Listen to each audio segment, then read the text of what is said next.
movie to me. Like to me, it's like a minimalist thriller. Like I think just because there's like a smaller cast and things, like it doesn't like I just it's ridiculous. But it's like to show the variety of movie that you can make and that you don't always need to blow everything out is great. I think it's going to be interesting because now the director is doing Marvel movies, right? Like he's going to do the new, I forget what it is, but Black He did Adam, I Jungle think. Cruise. He did Jungle Cruise, which wasn't a oh lot of like. really? Yeah, that Uh, was just. He's doing Black Adam, which is Thank you. Yeah. yeah, it's DC, not DC. same thing, but you know. I mean, kind of. Let's be real, guys. Well, One's DJ serious, loves him. one's dry. Dwayne Johnson loves him, so I guess he took Yeah. him with from Jungle Cruise. Yeah, yeah. Well, good.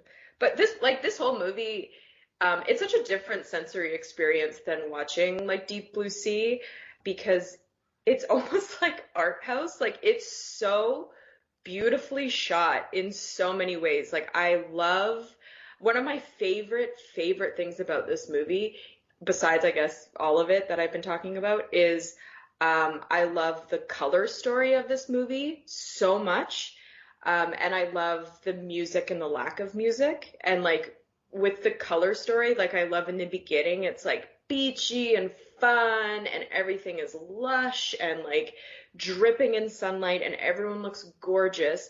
And then my favorite scene in the movie is when she's just been attacked and she's finally got away and she stands up on that rock and the camera is swirling around her and just all the color drains from the movie and becomes so gray and like you're in it and like there's little pops of color when she thinks she's going to be saved, but for the rest of the movie it is this dark cold gray that just permeates the screen and just is like so haunting, and it's such a great use of colorization within the movie, and it's just wonderful. I love it. Yeah, especially the nighttime shots. They're all Oh my God. they're all very dark, which you'd So expect, obviously. stark.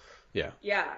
But they just make it in a way that reinforces her being alone. Like I think in that sort of second act of the movie, she's still waiting for someone to come and rescue her, like she thinks, that drunk guy on the beach, maybe the surfers, maybe there's somebody else who can come and get her. She's still waiting around. And then when she finally sort of tapes her video goodbye, I think that's kind of the moment, well, maybe the moment after the flare, but she's like, I gotta do this on my own. I gotta do something.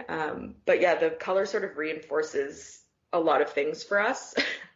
And really helps that change. And I love that part. And the music too, like, you were talking about big hits and like costume designers and things, people who are involved in this movie. And another one is the musical score. It's, Beltrami.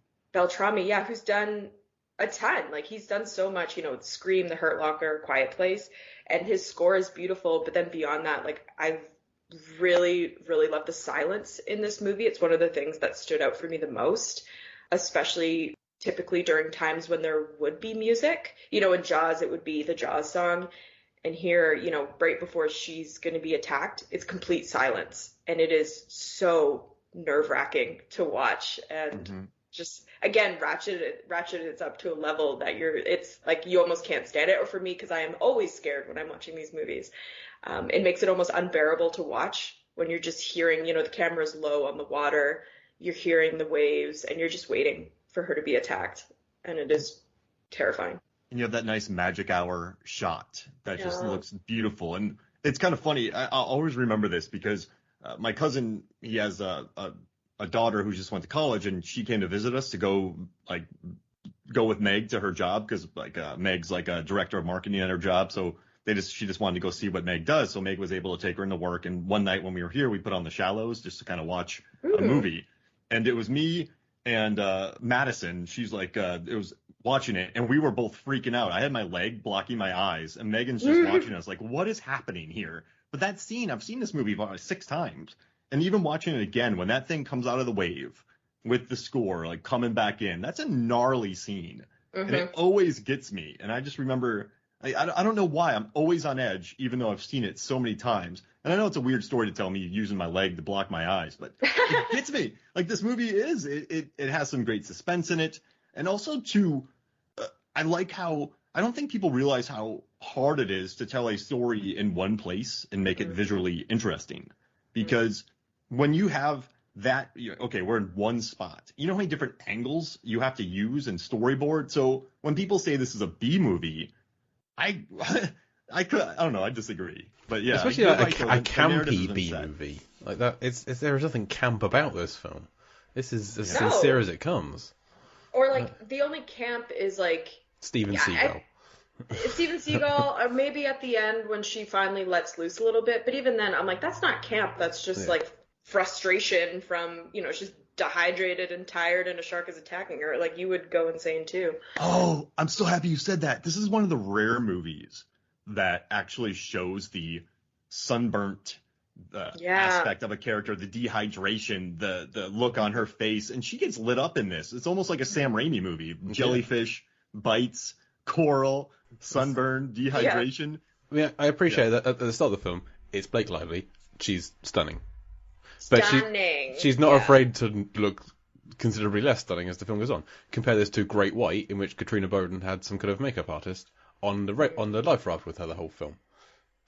So, I mean, it is quite a big ask to it. Like, it always makes me laugh. I think of like some of the Jennifer Lopez movies where they like try to make her seem like a normal girl. I feel like I've talked about this before on this podcast, but you're like, it's Jennifer Lopez, so it's like a big ask to make Blake Lively look, like worn down. And I think they do a good job. Like, she is a stunningly beautiful woman, and so they make like she looks like hell at the end, and it's great. And I don't mean that in a bad way. Like, like they make her look like she's been through it, and it's great. And I feel like they had to probably like put more makeup on her to make her look terrible, because I think naturally she's quite beautiful too, right? So, this is sunburnt. She was sunburnt and dehydrated. Yeah. Yes. And they show her drinking some water on the beach too. So like, oh, okay, so she has some hydration. She has some water, and she ate in her. It's so you're so right. Like, it's so well thought out. Like, everything is sort of covered. Like, there's nothing for me other than, I guess I don't super believe that the chain would move that fast through the water, but I'm happy to be on board for that. It's a really heavy chain. A really heavy chain. Those are heavy chains. She has a bit of water before she goes, an apple, maybe some almonds or something. Like, she's okay. And like, her watch isn't like, it's like a waterproof thing. Like, they really think through a lot of what's happening. I think you're right, because it's like a singular set movie, so you can't have too many plot holes. So. Oh yeah, that'd be glaring, wouldn't it? And she uses everything. She uses her earrings and her necklace, like everything, and the strap that she has to keep the surfboard to her. She uses that as a tourniquet. Everything she's got, she uses. She's kind of fortunate that she has the kind of physique where her leg will fit into her arm sleeve, so that she can use that as a compression bandage. Wouldn't happen for everyone. No. Yeah. And like, even the timing of the tide, when I first watched this movie, I was like, why does she have to move? She didn't have to move before.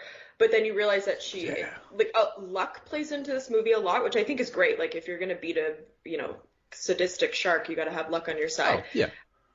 Like, it's good, but it's like, clearly she timed it right when she was attacked, that she got there just as sort of high tide was ending. So she... Mm-hmm. The exact same story happened to somebody else a week before, but they were less lucky and died. So they didn't make that film. It is interesting. Yeah, I'm like, is this a true story? The guys in the water, when they're swimming out and she's like, go back, there's a shark. They're like, there's no sharks here. Which I thought, like, I'm very curious more about like the lore of this cove. Like, I mean, I guess maybe that's one thing I wished we could have known a little bit more about, but it wouldn't have made sense for him to explain the mystique of the core, or it would have felt too unnatural, I suppose. Like, it was better off that everyone was just like, this is a beach? What? Like, I don't know what this is. As opposed to really, like, giving us that text. But I feel like the main moral of this film is hashtag believe women. Especially if they're stranded on a rock yelling shark at you. Yeah. Maybe. It's something... Yeah, maybe. Believe women, or, like... I'm one of the things... I keep saying one of the things, but I've named, like, 15 things. With this movie... I love a final girl. I love a final girl in whatever state they'll give it to me. And I love Carol J. Clover, who's sort of, the film theorist who really talked about final girls a lot. And in the 80s, a final girl was just somebody who survived, right? Like, she was usually virginal, probably pretty innocent. She was probably pretty passive, but she made it out. There wasn't much to her. And then, and no shade to those women either. And then, in the 90s, I felt like there was a big shift with Sidney Prescott in Scream, and a little Campbell. bit, right? So great. And we see through the Halloween movies with Laurie Strode as well, where they're a lot more active. They fight back. They're not virginal. All of these things, but Halloween H2O, great example. I interrupted, sorry, but I love. No, but you're right. Laurie Strode is so wonderful, but with these two women especially, like they're so haunted by their traumas, definitely so. Like, why wouldn't they be? These men are literally coming after them all the time. And sort of Nancy Adams in this movie, I think Adams is her last name, and I think of Natasha Lyonne in Russian Doll, sort of represent this new phase of Final Girl for me, where they certainly go through a lot and they're processing things, but they come out on the other side. Like, they have overcome what they're doing. They've sort of put in that work, to use, parlance of the day, and they've grown from it. Like, spoiler alerts for Russian Doll, I guess, and for this movie. But, we see Blake at the end. She's clearly gone to medical school. They call her Dr. Adams. She still has her scar, but she's getting back in the water. She looks more at peace. It seems like she's processed this sort of trauma with her mother and her family and herself, and, and in general, battling a shark. Like, I would not be getting back in the water ever, but she does. And with Russian Doll, it's the same thing. She processes this trauma that she has, and instead of it haunting her entire life and making her incapable of doing things, she comes out from it. And I find that so poignant, and we don't see a lot of women like that in movies, more so now, but it's really refreshing. I can't say enough good things about this character and the way that Blake portrayed her. And to me, I hold Nancy dear to my heart because of that. And so, yeah. And there's a sense of humor to her as well. There's just, I think I can't think of many characters who are played like this, I guess female characters in these types of movies. Mm-hmm. So, like, as much as I love Underwater, I think it's a great movie. Kristen Stewart's character, I think she's really good in it, but she's much more practical, kind of driven. She doesn't really have that warmth. I like the way that she plays this. It's neat.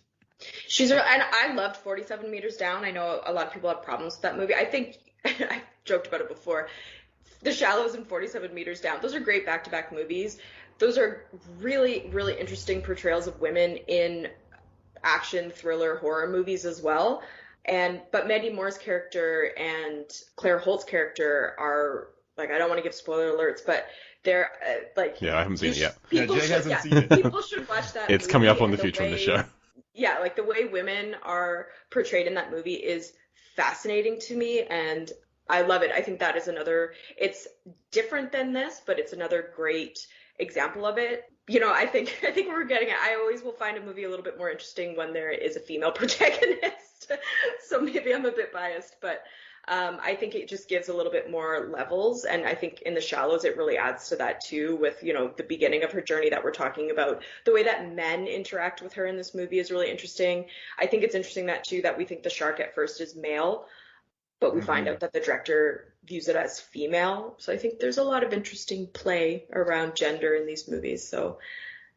And I like that you said it, because characters like this are rare, and this is a weird. But I remember in '94. So I'm 39. Yeah, that's right. And I remember when I was 12, I saw the movie Speed with Sandra Bullock. Yeah. And I remember thinking, this is a really cool character. Because I hadn't seen like that type of character, like a female protagonist on screen before that was like Sandra Bullock. I don't know if that. So I've always loved it when there's I've always loved the steps up, like different portrayals that are kind of different than what I grew up with. So I don't. Does that make sense to you? Like, I just was like, hey, she's cool. Hero. Like, she's driving the bus. Like, she's just kind of chill. But she's reluctant. I think for me, what's interesting, there's this tendency sometimes when we're putting women in movies and TV shows, especially now, to make them like almost like perfect or like too strong, and it flattens them. In case we didn't know, like, women are people, women are human. We're not perfect, despite the evidence for myself. But I think it's more interesting when there are flaws or there's just like a humanity to them, and Nancy is not perfect, but there's she's so interesting. And, with Sandra Bullock, like, she's reluctant to do a lot of that stuff. She's scared. It's good that we see she's scared. All of these